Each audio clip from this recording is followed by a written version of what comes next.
Hey, what's up, everyone? Just wanted to talk real quick about the guy who was stopped in Oregon who had an MP5 for two reasons. One, the comments on the live leak video to me are pretty crazy, and whenever I read it, I just pray that the people who are writing these are just 15-year-olds who are in their, parents' home, or just really fat, stupid, 30-somethings who live in their parents' basement who don't actually do anything, because the amount of logical fallacies that come out of these people's mouths when it comes to this gun issue in the Second Amendment is, to me, just mind-boggling. And also, I want to talk about the standard of reasonable suspicion again, because there still seems to be so much confusion about it. So first, the facts are some guy apparently was walking along a sidewalk, had an MP5 strapped around his back of his arm and around his back. MP5s, according, I think, to what the officer said, it was calibered for .22.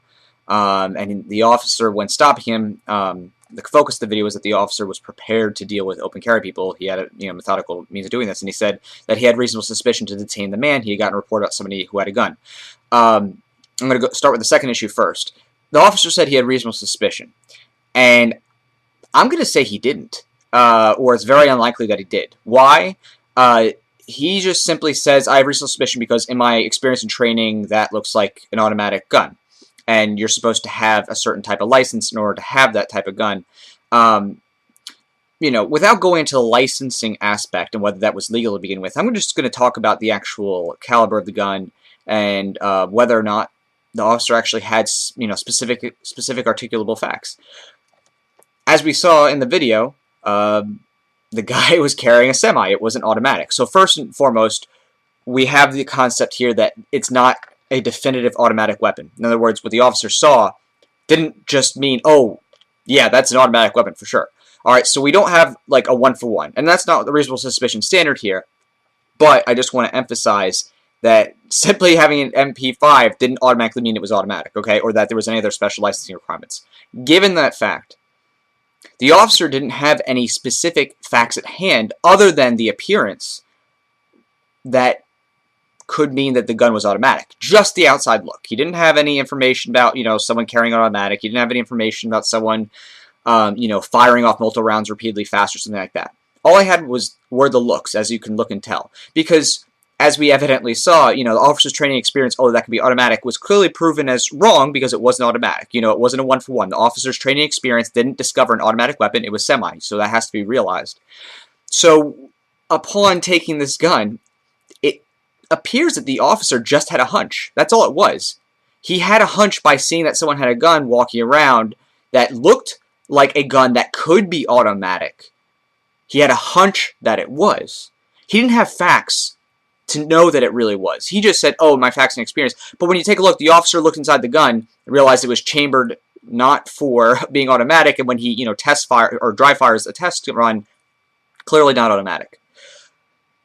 That sounds to me like your typical, just general suspicion based on a hunch stop, not reasonable suspicion.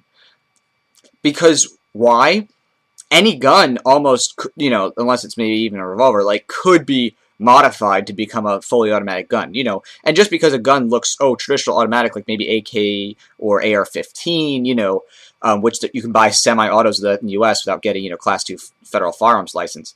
It seems pretty clear to me that all it was a hunch. Like, the officer didn't see a mechanism on the gun from the outside that said, oh, yes, that looks like an automatic gun because it has this mechanism. No, he just looked at the gun, and because the gun looked like, oh, to him that's an automatic, that's reasonable suspicion. I don't think that is a articulable fact that is of criminality.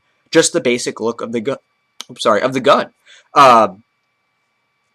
I mean, for all you know, you could say that about anything. There are many types of, handguns that can be modified to become fully automatic or have, burst rounds, 3-round fire burst, be gas-powered. The officer clearly didn't have any facts at his head that he could visibly see that made it automatic. I mean, all he could go is his generality in my experience, blah, blah, which typically you see that in, drug cases. But for gun cases, I'm just not buying it. I think he should talk to an attorney that's in Oregon and seek out a lawsuit and see, what the courts in Oregon have been saying about reasonable suspicion dealing with that type of stuff.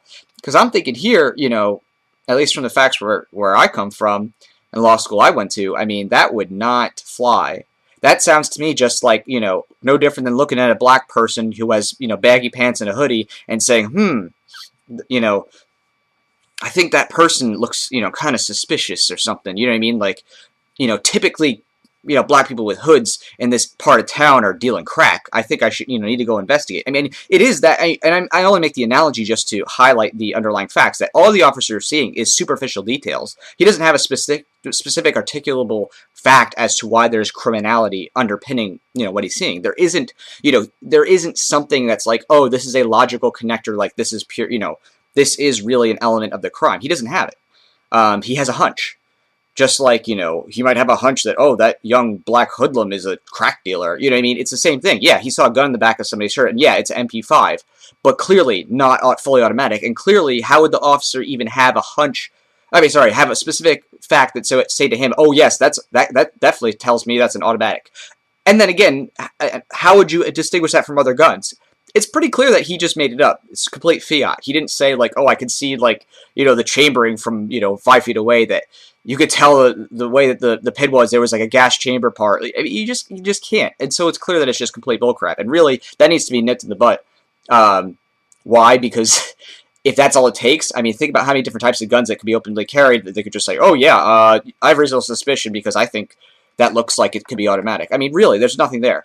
So that needs to be fought. Now, two, man, it really pisses me off whenever I see comments like this, but the lively comments in the video, I mean, really, as I said before, I hope these people just don't vote, aren't politically active, sit in their parents' basements and, touch themselves or whatever, because they're sitting there saying, oh, how could they use their Second Amendment rights, or how would they do that, blah, blah, they're making us look bad. It's like, what are you talking about? When you're telling people to curtail their use of their rights. It's like saying, oh, you have a right, but, don't use it. Yeah, okay, that makes so much sense. I have a right, so I shouldn't be using it because they might take it away. What, are you retarded? Like, I really, you really have to be below IQ on, below average IQ to even spout that. I mean, really, it takes a moron to say a comment like that because it makes no logical sense. If you have a right, the ability to exercise that right is what underpins it being a right, your ability to do something.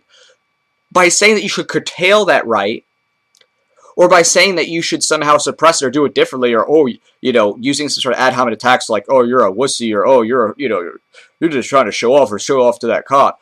What are you talking about? It's a right. The point of a right is that you're able to use it. You're able to do it, and the government should not be interfering with it.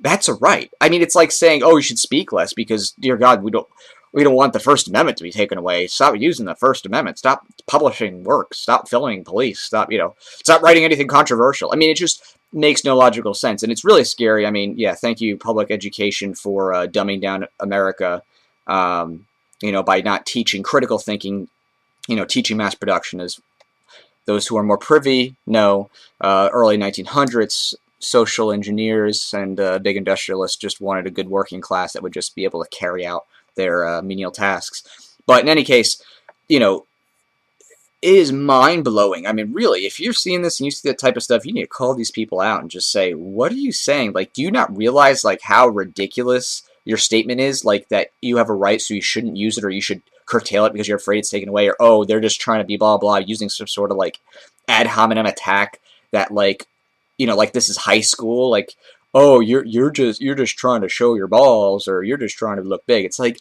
dude, it's a right. It's not, you know what I mean? That is the point. The point of your freedom is that you can be free and you can do that and you should be let alone. So, I hope that this is informing those who are first seeing this, who don't know about these issues, that, these types of arguments, these types of critiques are just logically fallacious, completely self-destructive to the concept of having a foundational right. And really, there's nothing more to it. They're just childish. They're amateur. They're immature. There is nothing about these types of arguments and these types of, jibs and jibes that are intelligent or growing the individual right to autonomy, to liberty, to freedom. I mean, so hopefully, encourage this person to, take some action, find an attorney, Because this just needs to stop, you know? An officer can come make a consensual encounter and say, hey, bud, what you up to? But they can't say, oh, you're just being stopped, just because he has a freaking hunch that, oh, that could be automatic, when it clearly wasn't. And clearly his training experience that he was so clearly sure that he could stop somebody on was wrong. He wasn't carrying an automatic. So clearly the officer was bluffing. You know, the officer didn't catch someone with a fully automatic just strolling along the streets. You know what I mean? His training experience didn't figure that out. And I think, based on his lack of a definitive answer to the guy, that he really didn't have something to be articulate, or something articulated of specificity to say that, oh yes, I can connect that this is an automatic weapon. You know what I mean? Yeah, okay, it looks like, oh, MP5 could be a BB gun, could be anything. You don't know. They just want to stop somebody, and they just want to touch your property and take your gun. Even though it's perfectly legal. And I don't know what the legal ramifications are as far as, you know, federal firearms and open carry in Oregon. I don't. But, I mean, the way the officer was talking, you know, I don't know if he was saying, oh, you have to have a license to show this or that, you know, in order to, you know, open carry the automatic weapons or whatever. But he kind of led on that that was a possibility. Like, in other words, that actually could be legal. So if that could also be legal under, you know, Oregon law, which I'm not familiar with their, you know, gun laws and their interaction with federal gun laws, then why wasn't he asking? You know what I mean? Why wasn't he asking for the permit first as well? You know, the first thing he wanted to do was check if it was automatic, and you know, it's obvious the officer didn't know what he was doing, and the people who are commenting don't know what they're talking about. All right, take care, y'all. Comment, like, and I'll talk to you later.